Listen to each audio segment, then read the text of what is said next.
राम राम सा चौपाल देखने वाला सगला दर्शक भाई बहनों को बहुत बहुत स्वागत है। दर्शक भाई बहनों, आज भी आप विशेष रूप से अपने किसान भाइयों के लिए एक विषय ले आया हाँ और एक जानकारी ले आया हाँ जो अपने किसान भाइयों के बहुत काम आवेगी।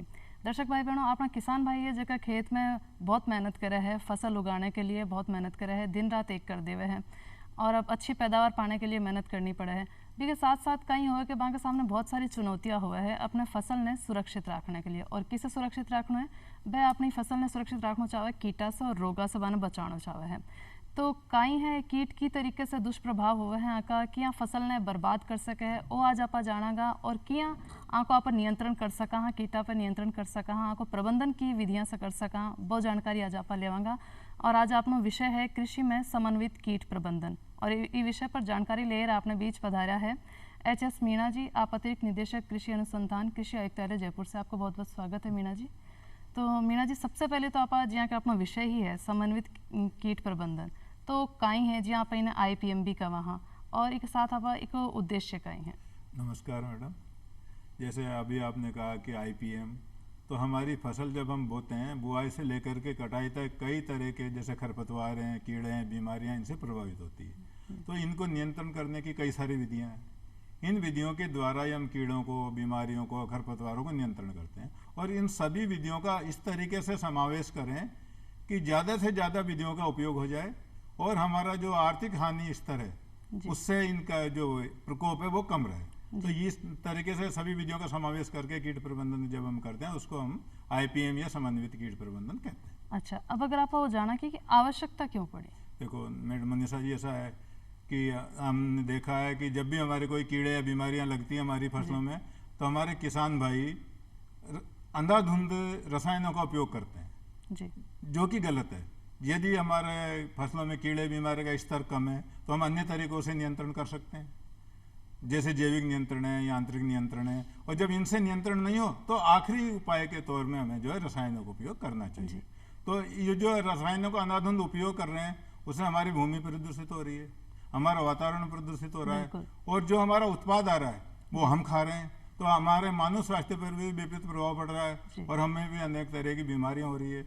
जो हमारा चारा होता है, चारा गाय खाती है, वो गाय से भी फिर हम दूध प्राप्त करते हैं, उस दूध को उपयोग में लेते हैं तो हमारे अंदर भी वो मतलब कोई ना कोई तरीके से अपना मानव जीवन ने भी प्रभावित कर रही है, धरती ने प्रभावित कर रही है, पर्यावरण प्रदूषण भी हो रहा है ज्यादा रसायनों का उपयोग और इससे हमारी जो है उर्वरता क्षमता भी घटती जा रही है और खेती की लागत बढ़ती जा रही है जी।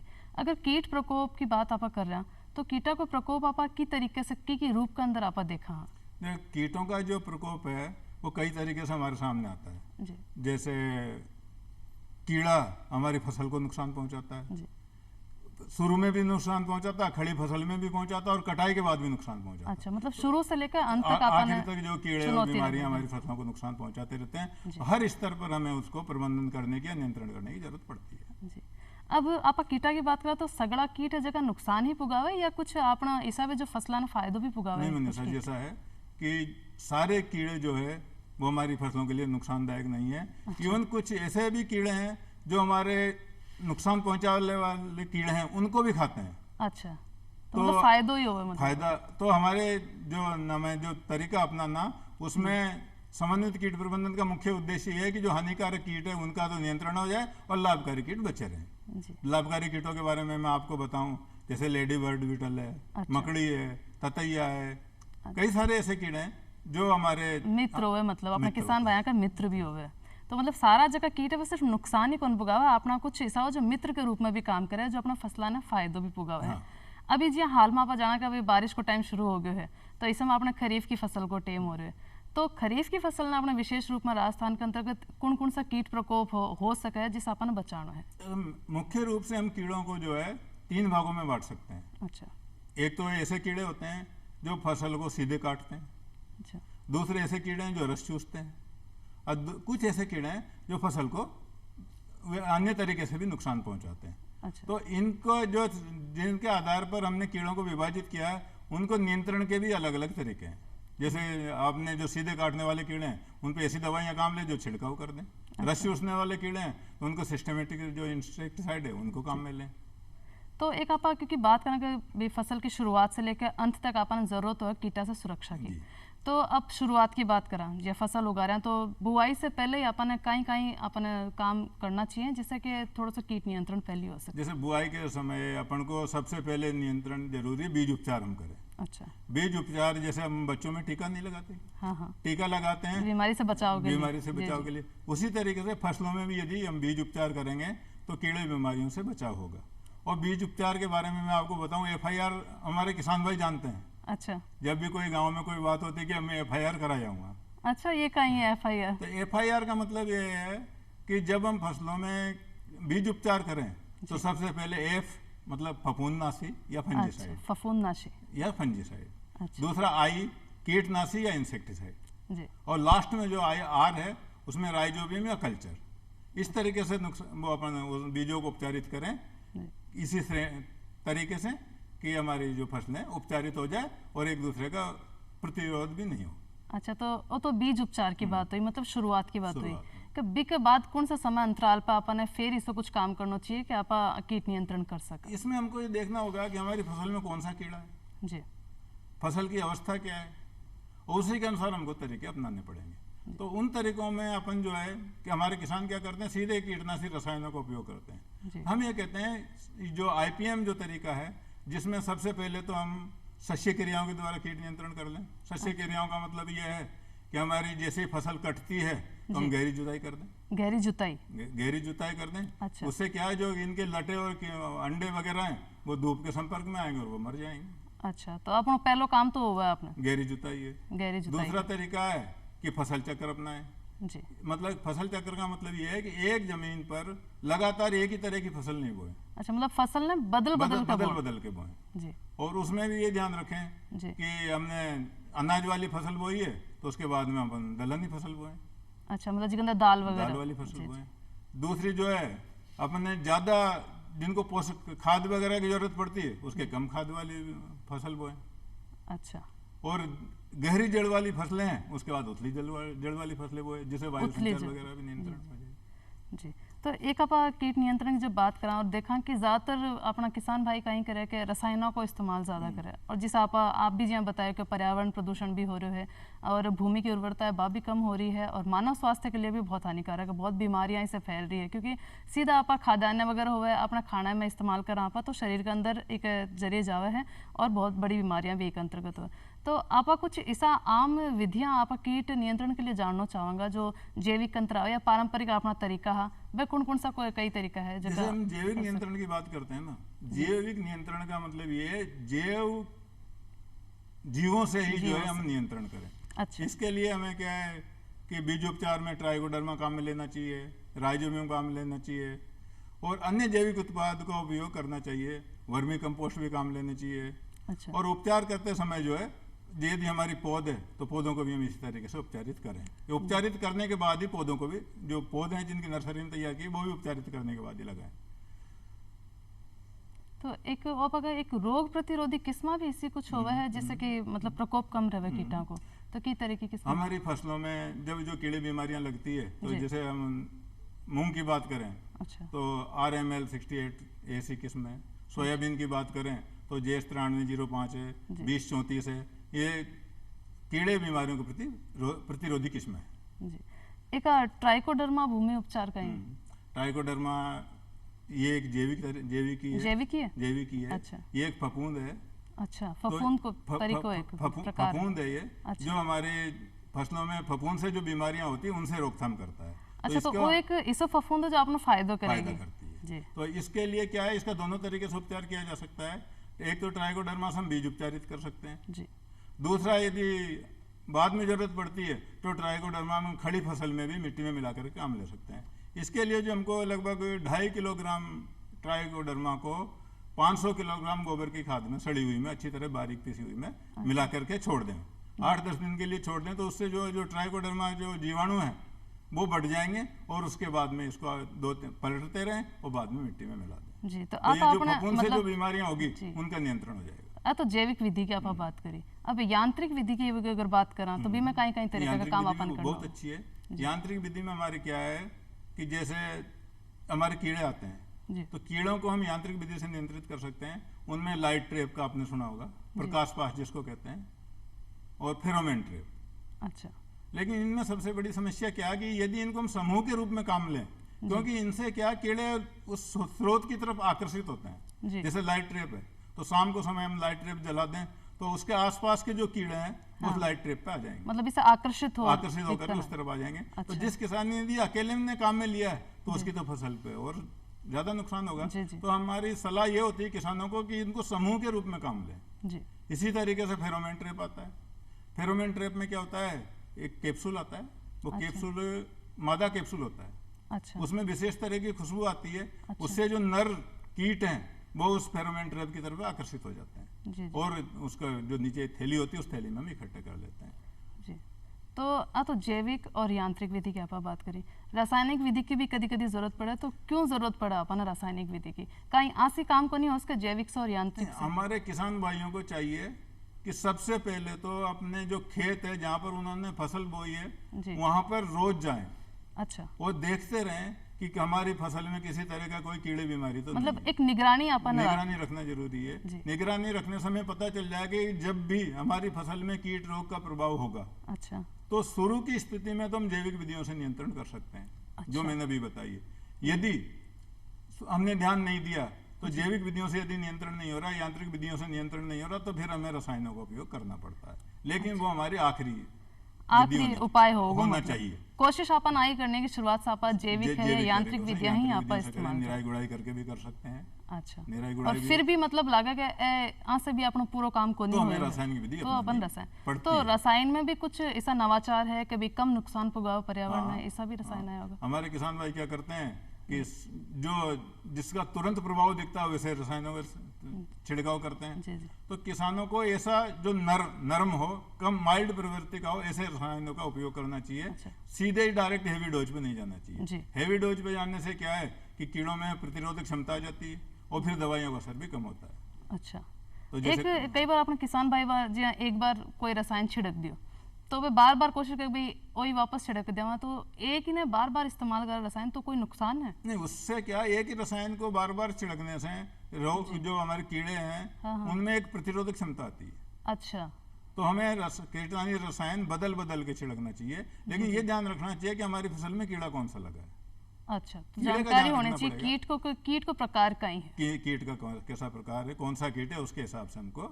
और इस तरीके से हम कीड़ों को भी जो है मुख्य रूप से 3 भागों में बांट सकते हैं। अच्छा। मोटे रूप से जी।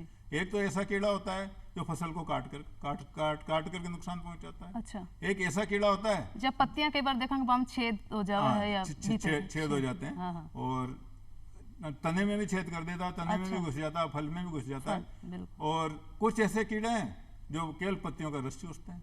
हाँ। तो उसी तरीके से उनके नियंत्रण के उपाय भी जिस तरीके से उनके नुकसान पहुंचाते हैं उसी तरीके से नियंत्रण को उपाय अपन करना बिल्कुल, और उसी के अनुसार दवाइयों का चयन करना चाहिए। जी हाँ, क्या आप कहेंगे भी शुरू में आप जैविक पद्धति को इस्तेमाल कर ले, यांत्रिक विधि को इस्तेमाल कर ले? जैविक और यांत्रिक विधि तो ऐसी है जो हर कीड़े के लिए समान है। जी जी, तो मतलब शुरुआत से आप शुरू कर सका। बिल्कुल। लेकिन रसायनों का जो उपयोग है वो हमें उसके कीड़े को देख करके अच्छी तरह पहचानने के बाद जब भी, क्योंकि फिर वो और कोई नुकसान पुगा सके। बिल्कुल, हमारी फसल को तो नुकसान पहुंचाएगा। जटा आप अंतिम क्रिया पे बात करें कि आप रसायनों को जब मजबूरी में समझ लो आपने करना ही पड़े प्रयोग, तो किसान भाई जब भी इसे रसायनों को प्रयोग करे तो मैंने सावधानी कहीं कहीं रखनी और कहीं कहीं बातों को ध्यान रखना चाहिए। मनीषा जी, ऐसा है जब किसान भाई रसायनों का उपयोग करते हैं कीट नियंत्रण के लिए, तो हमारे पास ऐसी डस्टर हैं या स्प्रेयर हैं जो हमको काम लेने पड़ते हैं। तो किसानों को ये ध्यान रखना चाहिए कि जब दवा छिड़के तो सबसे पहले तो पूरी आस्तीन के कपड़े पहने, पूरा शरीर हमारा ढका, मतलब शरीर ढकेड़ा होना चाहिए, पूरा ढका होना चाहिए। दूसरा जो हमारा खुला हुआ पोर्शन है उस पर दस्ताने पहन लेना, दस्ताना, हाथा पर दस्ताना, और मुंह पर भी मास्क लगा लेना। मास्क पहली तो ये सावधानी। ठीक है। दूसरी सावधानी ये है कि जो हमारा स्प्रेयर है, स्प्रेयर का जो नोजल है वो नोजल जो हमारी फसल है उसकी ऊंचाई के बराबर रखना चाहिए, ज्यादा ऊंचा नहीं होना। तो वो नोजल अलग अलग आती होगी? 2 तरह की नोजल आती है। अच्छा। और ये भी ध्यान रखें कि जब हम छिड़काव करें तो एक तरीके से धुआं जैसा बन जाए पानी का। कई बार क्या होता है कि किसान की हमको तो टंकी खाली करनी, फटाफट मोटी सी धार बहा देते हैं। तो धार बहाने से नियंत्रण नहीं होगा, जल्दबाजी में काम खराब हो करना चाहिए। और पानी की पूरी मात्रा होना चाहिए और इतना भिगोए कि हमारी फसल अच्छी तरीके से तर हो जाए। अच्छा। और दूसरा जो है, जब हम कीटनाशक का छिड़काव करें तो सुबह और शाम के समय करें। अच्छा वो भी जरूरी ये है, भी वो ध्यान रखना अपन, या तो सुबह को टाइम हो या या शाम को शाम time। को समय। इसो क्यों? उससे क्या है, जब दिन में धूप होती है तो धूप से क्या उसका वाष्पीकरण होता है, वो वाष्पीकरण जो है उससे कीटनाशी उड़ भी जाता है और हमारे शरीर के अंदर भी प्रवेश करता है। और बारिश को भी कोई ध्यान रखना? हाँ, बारिश का भी इसमें है कि जब हम छिड़काव करें, विशेषकर खरपतवार नियंत्रण के लिए, क्योंकि जब हम बारिश आने वाली और कीटनाशी का छिड़काव करेंगे तो बरसात के पानी के साथ वो बह जाएगा, तो उससे हमारा कीट नियंत्रण भी नहीं होगा, खरपतवार नियंत्रण भी नहीं होगा, हमारी भूमि प्रदूषित होगी और हमारे लिए खेती की लागत भी बढ़ेगी। बिल्कुल। एक और ध्यान रखने वाली जो बात है कि जब हवा चल रही हो हाँ। तो कीटनाशी का छिड़काव नहीं करें। अच्छा। और यदि फिर भी करना जरूरी हो तो हवा की दिशा में करें, विपरीत दिशा में नहीं करें। विपरीत दिशा से क्या, वो फिर हमारे ऊपर अपनी आएगा। तरफ ही। अच्छा, सही है। एक खरपतवार को आप नाम लियो, बिल्कुल जी। यहाँ के भी आप चुनौतियां की बात करा, किसानों के सामने आप कीटा का प्रकोप है बात चुनौती, और खरपतवार भी एक चुनौती के रूप में। तो एक खरपतवार के बारे में आप थोड़ी जानकारी लेना चाहेंगे, खरपतवार कहीं है, क्या नुकसान? मनीषा, जैसा खरपतवार को हम मोटे रूप में कहें तो ऐसा पौधा जो हमारी मुख्य फसल के अलावा हमारे खेत में खड़ा, उसको हम खरपतवार कहते हैं। अच्छा। क्योंकि हमें जो उपज जो प्राप्त करनी है वो मुख्य फसल की करनी है। यदि गेहूं की फसल में हमारे चने का पौधा है तो हम उसको भी खरपतवार कहते हैं जी। क्योंकि फसल के लिए तो आप बीज डाला, बीज से उगे, ये तो मतलब बिना डाला ही हो जाए मतलब, और वो हमें उपज किस तरह का आर्थिक लाभ नहीं देगा। जी। दूसरा जो खरपतवार, दूसरे जो पौधे हैं, खरपतवारों का सबसे बड़ा नुकसान तो ये है कि वो हमारी फसल से पोषक तत्वों के लिए भी नुकसान, मतलब वह भी पोषक तत्व ले लेवे जो अपन फसलों ने मिलना चाहिए, वह खरपतवार ले लेते हैं। दूसरा जो धूप है वो धूप जड़ तक नहीं पहुंच पाती तो कीड़े बीमारियां पनपते हैं। तो हमारे किसानों को पूरी कोशिश ये करनी चाहिए कि मुख्य फसल के अलावा किसी भी तरीके के अन्य पौधे उसमें नहीं हो, क्योंकि यदि खरपतवार उसमें रहेंगे तो कीड़े बीमारियां भी आएगी, फिर कीड़े बीमारियों के लिए हमको फिर दवा डालनी पड़ेगी। तो खरपतवार नियंत्रण बहुत जरूरी है। और खरपतवार नियंत्रण के बारे में मैं आपको बताऊं, जैविक तरीका यदि अपनाएं तो बहुत अच्छा है। जैसे हमारे जैविक तरीके में आपने देखा होगा कि गाजर घास है। अच्छा, गाजर घास हमारे खेत में तो नहीं मिलेगी, हमारे रेलवे लाइन के किनारे, सड़क के किनारे, नहरों पर हर जगह गाजर घास मिलेगी। अच्छा। और ये जो गाजर घास है वो हमारे आदमी में भी वो अपनी चर्म रोग पैदा कर देती है, दमा की बीमारी पैदा करती है। अच्छा। इसके लिए एक कीड़ा आता है, मैक्सिकन बीटल। अच्छा, कीड़ा होता है, मैक्सिकन बीटल छोटा कीड़ा होता है। अच्छा। उसको यदि हम गाजर घास पर छोड़ दें, छोटी छोटी संख्या होती है, तो वो कीड़ा क्या है, इसमें जो पत्तियां होती है ना, उन पत्तियों को खा जाता है जी। उन पत्तियों को खाने से अगली उसका बीज नहीं बन पाता। अच्छा। बीज नहीं बन पाता, आगे की जनरेशन खत्म हो जाती है। जबकि रसायनों के द्वारा हम गाजर घास का नियंत्रण करते हैं तो उसमें थोड़े दिन बाद फिर फुटान आ जाती है। अच्छा, तो इन कितने कितने समय पर अपन निराई गुड़ाई कुछ भी करके की तरीके से निकालना चाहिए? निराई गुड़ाई की यदि हम बात करें तो फसलों के लिए फसल के हिसाब से ज़्यादा 40-45 दिन तक हम निराई गुड़ाई कर सकते हैं। अच्छा। तो उसमें हम 15 दिन बाद में शुरू करें और ज़्यादा 40-45 दिन तक हम निराई गुड़ाई करें। अच्छा। तो उसमें खरपतवार नियंत्रण भी हो जाएगा और कीड़े बीमारी जो खरपतवार की वजह से आते हैं वो भी नहीं आएंगे। जी। एक आम भाषा में आप मतलब घर में भी अपन जैसे दीमक है वह नुकसान पकड़े, तो खेता में भी दीमक है, टिड्डी है, को बहुत आप मतलब नाम सुना है, अखबार में भी बहुत सुना है, को विशेष कहीं प्रकोप अपने राजस्थान साइड में भी है? दीमक के नियंत्रण के लिए वैसे तो रासायनिक दवाएं तो है ही, जैसे क्लोरीफायर वगैरह, लेकिन एक बावेरिया बेसियाना करके एक जीवनाशी है। अच्छा। वो ये दीमक में है, जब दीमक इस बावेरिया के संपर्क में आती है तो उसमें खुजली की बीमारी पैदा कर देता है। अच्छा। और उससे वो दीमक, जब वो खुजली वाली दीमक दूसरे दीमकों के संपर्क में आती है तो सारे परिवार में ही बीमारी हो जाती है और वो अपने आप नियंत्रण हो जाएगी। जी। आप फसलों के अंदर रोगा की भी बात करें, है ना, तो रोग कीटा से ही हुआ है या अलग से भी रोग है जो रोग भी अलग से होते हैं। कुछ रोग तो ऐसे जो कीटों के कारण आते हैं। अच्छा। कुछ रोग ऐसे हैं जो बीज से आते हैं। कुछ रोग जो है हमारी जमीन से भी पैदा होते हैं, उनके रोगों के कारण जमीन भी होती है, तो उनका भी नियंत्रण हमको करना चाहिए। कीटा को जो की प्रक्रिया है शुरुआत और जब भी कभी अंडा देता होगा बी टाइम पे के नुकसान फसल ने पुगावे है या कदा का कीड़ा निकला है के हिसाब से क्या अलग अलग तरीका होवे, कहीं स्टेज होवे या स्थिति? जो हमारे कीड़े हैं उनकी कीटों के हिसाब से अलग अलग अवस्थाएं जो नुकसान पहुंचाती है। अच्छा। जैसे कईयों में तो लार्वा नुकसान पहुंचाता है। अच्छा। कईयों में प्रौढ़ नुकसान पहुंचाता है, कईयों में लट बन जाती है नुकसान पहुंचाता है। तो जो नुकसान पहुंचाने वाली अवस्था है उस पर ही हमको नियंत्रण करते हैं अपनाना चाहिए। एक आप पारंपरिक तरीका की बात करा तो माने यहाँ ध्यान आवे कि आप नीम को इस्तेमाल भी एक अंदर हो रहे है, कोई नीम को कोई घोल है, कई तरीकों है जो आप कीट नियंत्रण में भी इस्तेमाल कराएं खरपतवार? जैसा मैंने भी आपको बताया कि रासायनिक तरीके पर हमको सबके बाद में जाना चाहिए, जी, जैविक तरीके बिल्कुल। अपना लें। और जो नीम का आपने बताया, नीम ऐसा कीटनाशी है जो हमारे स्वास्थ्य के लिए, हमारे वातावरण के लिए बिल्कुल ही नुकसान नहीं पहुंचाता। तो नीम के हम पत्तियों को तोड़ करके और पानी में डाल दें, 8-10 दिन सड़ने दें और सड़ने के बाद में उसका छिड़काव कर दें। अच्छा। दूसरा जो हमारी नीम की निमोलिया जो आती है, हाँ। जब निमोलिया आती है तो उनको इकट्ठा कर लें, सुखा लें और जब हमें जरूरत हो पाउडर बना करके और फिर उनको, तो इससे हमारे कीड़े बीमारी तो नियंत्रित होंगे, हमारा वातावरण और भूमि पर भी कोई प्रतिकूल प्रभाव नहीं पड़ेगा और हमारा स्वास्थ्य भी सही रहेगा। बिल्कुल। तो अभी खरीफ की फसल को टाइम है जी, आप बात करें तो अभी कौन कौन सी विशेष फसल आप खरीफ के अंतर्गत अपना राजस्थान में बोई जाओगे? जैसे खरीफ की जो फसलें हमारी राजस्थान की, बाजरा है जी मूंगफली है, अरंडी है, मोठ है, ग्वार है, जी ये मुख्य फसलें। जी। तो इनमें तिलहन फसल के अंतर्गत भी आपने कुछ है? हाँ, तिलहन फसल में जैसे मैंने अभी बताया, सोयाबीन आती है, सोयाबीन है जी। तिल आती है, अरंडी आती है जी और इनकी भी प्रतिरोधी किस्में जो है जो कीड़े बीमारियों से कम प्रभावित होती है। जी। तो इनमें आप खास मत अपने राजस्थान के अंतर्गत कीटा का अगर आप किस्म जाननी चाहो, कौन कौन सा ऐसा आम कीट है जो अपने चाहे खरीफ की फसल हो चाहे रबी की फसल हो, मतलब पूरा साल ही अपने मतलब दिक्कत किसान बयान कर सके है? तो इसमें जैसे अपन बाजरा की बात करें जी तो बाजरा में RH भी 234 है, RH भी 177 है, ये जोगिया रोग होता है। अच्छा। जोगिया रोग के प्रतिरोधी है। मक्का की हम बात करें तो मक्का की DHM 117 है। ग्वार की बात करें तो HG 2-20 है। सरसों की हम बात करें तो 20-34 है। सोयाबीन की बात करें तो JS 9305 है, 20-34 है। ये रोग प्रतिरोधी किस्म है। जी। तो ये तो अपने किस्म की बात हुई जो अभी अच्छी रोग प्रतिरोधक किस्म है जी। अपने जगह दर्शक भाई बहन है, किसान भाई हैं, तो आना आप मतलब कीट नियंत्रण के लिए शुरुआत से लेकर अंत तक अपने जब फसल लेवा है, कटाई करे है, जब तक बाने कहीं संदेश देना चाहो, कहीं कहना चाहोगा कि बाने की तरीके से शुरुआत करनी चाहिए और खत्म कर क्या करना चाहिए? मैं किसान भाइयों को सलाह देना चाहूँगा कि सबसे पहले तो वो अपने खेत पे रोज जाएं। जितने ज़्यादा से, हमारे एक वैज्ञानिक थे स्वामीनाथन का, आपने नाम सुना होगा जी। उन्होंने कहा है कि जितनी हमारी मिट्टी को रौंदोगे हाँ। उतनी ही हमारी पैदावार बढ़ेगी। अच्छा। रोंदने का उनका अभिप्राय ये था कि जितने ज्यादा आनो जानो होगा जितने ज्यादा हम खेत पे जाएंगे हमको हमारी फसल की स्थिति पता लगती रहेगी। बिल्कुल। कोई भी छोटी मोटे जानवर भी नुकसान पहुंचा रहे हैं तो पता लग जाएगा, जी। कीड़ी बीमारियों का प्रकोप शुरू होते ही हमें पता लग जाएगा। जी।